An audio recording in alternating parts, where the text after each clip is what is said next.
ক্রিকেটের ক্ষেত্রে আমাদের কোনো ডেভেলপমেন্ট নাই। আমরা 2টা চিঠি দিয়েছি।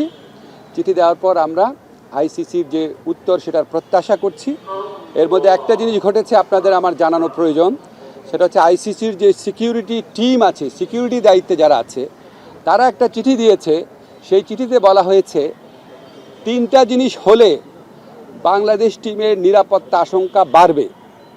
একটা হচ্ছে বাংলাদেশ টিমে যদি মুস্তাফিজ অন্তর্ভুক্ত হয়, 2 হচ্ছে বাংলাদেশ যে দলের যে সমর্থকরা আছে ওনারা যদি বাংলাদেশের জাতীয় যে জার্সি আছে, আমাদের ন্যাশনাল জার্সি আছে, এটা পরে যদি ঘোরাফেরা করে। আর 3rd হচ্ছে ইলেকশন যত এগিয়ে আসবে তত নাকি বাংলাদেশ দলের নিরাপত্তা আশঙ্কা বৃদ্ধি পাবে। তো আইসিসি সিকিউরিটি টিমের এই বক্তব্য সন্দেহাতীতভাবে প্রমাণ করেছে যে ভারতে বাংলাদেশ ক্রিকেট টিমের T20 বিশ্বকাপ খেলার কোনো রকম পরিস্থিতি নাই। আইসিসি যদি আশা করে আমরা আমাদের শ্রেষ্ঠ বোলারকে বাদ দিয়ে আমরা ক্রিকেট টিম করব, আমাদের যারা সমর্থক আছে তারা বাংলাদেশের জার্সি পরতে পারবে না, আর আমরা ক্রিকেট খেলার জন্য বাংলাদেশের নির্বাচন পিছিয়ে দিব, তো এর চেয়ে উদ্ভট, অবাস্তব, অযৌক্তিক কোনো প্রত্যাশা হতে পারে না।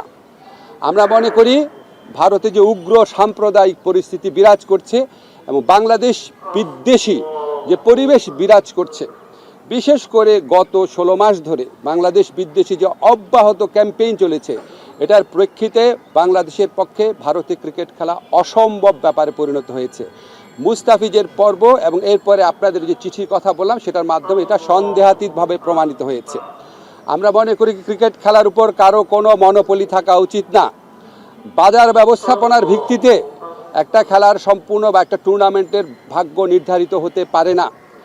আইসিসি যদি সত্যি গ্লোবাল অর্গানাইজেশন হয়ে থাকে আর আইসিসি যদি ভারতের কথায় উঠে আর না বসে, তাহলে অবশ্যই আমাদের T20 বিশ্বকাপে খেলার সুযোগ শ্রীলঙ্কাতে দেওয়া উচিত।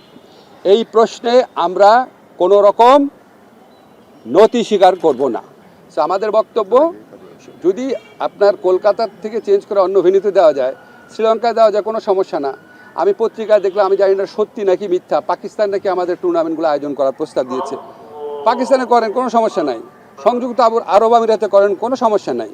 কিন্তু যেখানে আমাদের দলের একটা প্লেয়ারকে খেলার পরিবেশ নাই, এই উগ্র সাম্প্রদায়িক শক্তির কাছে মাথা নত করে ভারতের জাতীয় ক্রিকেট বোর্ড, ন্যাশনাল একটা অথরিটি, তারা যখন বলে তাকে এখানে খেলানো না হোক, এর চেয়ে বড় প্রমাণ আর কি আছে আইসিসির সামনে? বুঝলাম না।